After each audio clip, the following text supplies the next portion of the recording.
Clean up the feed. The feed's not good yet. Clean it up slightly. Better. Better. Better. I actually liked it better before. Maybe just a little bit. How's that? Nice grainy texture. Very well. So this is my first video ever. And I've always been ashamed of myself the way I look on camera. I think that's what I just don't. I'm like an Inuit. I don't like my soul being captured by this video. It captures my soul. But I have yet to see anyone that really speaks to me because they're not me. No, I've seen a lot of videos that have moments and glimmers of something that really speaks to me, but nothing that is, I guess maybe my Saturn has made its full circle, and I'm ready to speak instead of just listening for a while.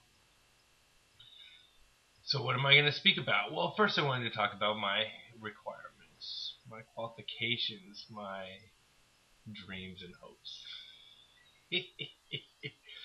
My qualifications are that I have a reasoning mind. And you have one too.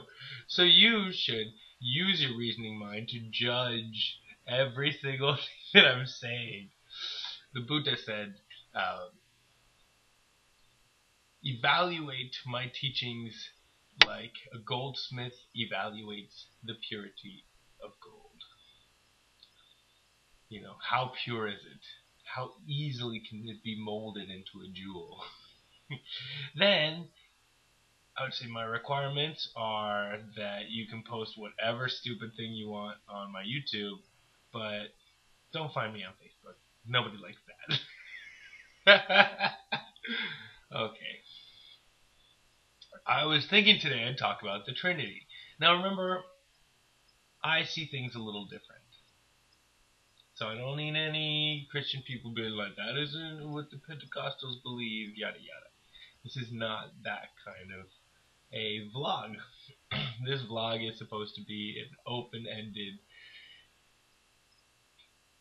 verbal diarrhea from a promising young thinker. I have promise.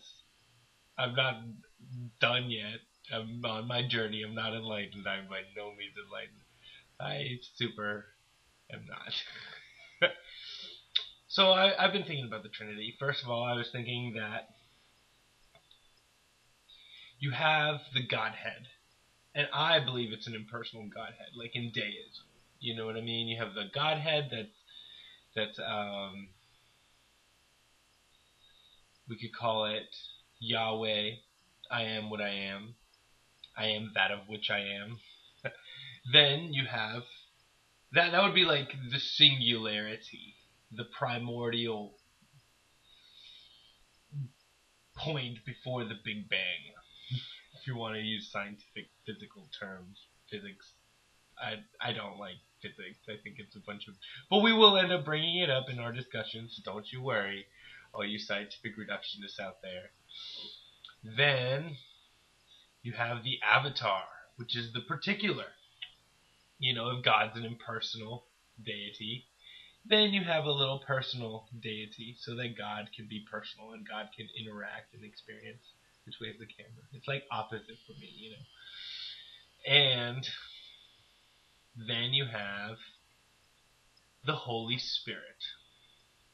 The Holy Spirit is the conduit through which the particular breaks off the singularity. So, in this case, we would have Yahweh, we would have Jesus, and then we would have the Holy Spirit, which is the conduit through which Jesus comes about. Now let's talk about the Hindu Trinity. If you look in the textbook, the Hindu Trinity is as follows. Brahma, which is the Godhead creator. You have Shiva, which is a poor metaphor. We could call him the destroyer. Remember, destruction is a form of creation, and Shiva has so many meanings throughout a rich thousands of years of culture. that it makes no sense whatsoever to talk about Shiva as like the destroyer only. But for the purpose of this metaphor, give me a break, right? And then we have Vishnu. Vishnu is the compassionate aspect of Brahman and has hundreds of thousands of incarnations. And everybody that's anybody is incarnated from Vishnu. Like Rama, like Krishna. They're all Vishnu. This is funny. I like this. That's your stock Hindu trinity. I need to move it this way. Maybe it'll help if I move this way. Does that help? I liked it better before. Okay. My interpretation, I think, to follow the original pattern would be something more like Brahman, which is the impersonal Godhead. You have Krishna, which would be the avatar, which would be the particular from the singularity. And maybe something like Om might be a better Holy Spirit, like conduit kind of thing. So how is that supposed to help you in your daily life? Well, what if everyone was a conduit? What if everyone was an avatar?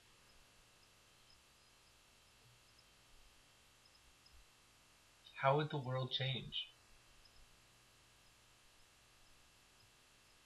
When I look at my dog, come here, Icy. Hooda hooda. Hooda hooda. When I look at my dog and I scratch her tummy, hi, Isis, you can see she gets happy. How do you know she gets happy? Is it inference? Do we infer that she's happy? I mean, just like to see, look how happy she is. She's a good girl. She's smiling. There's all manner of different physical responses that you can evaluate, right? But you can see one thing, that happiness for her is the same thing as happiness for me.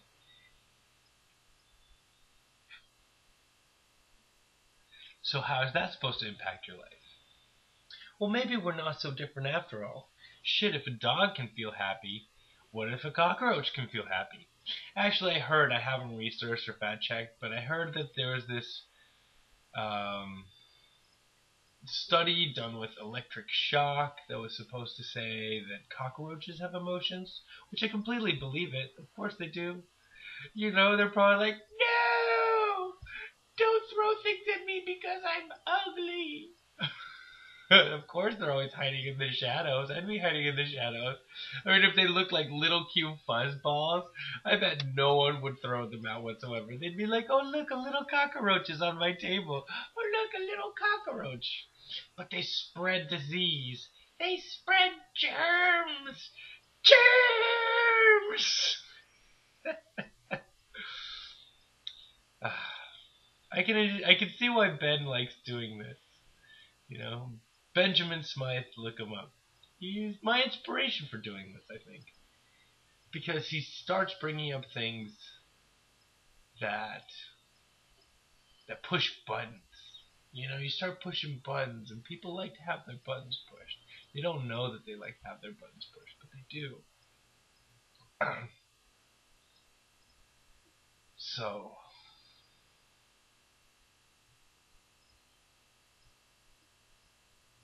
I guess that's enough for my first time. I'll see you soon. Namaste.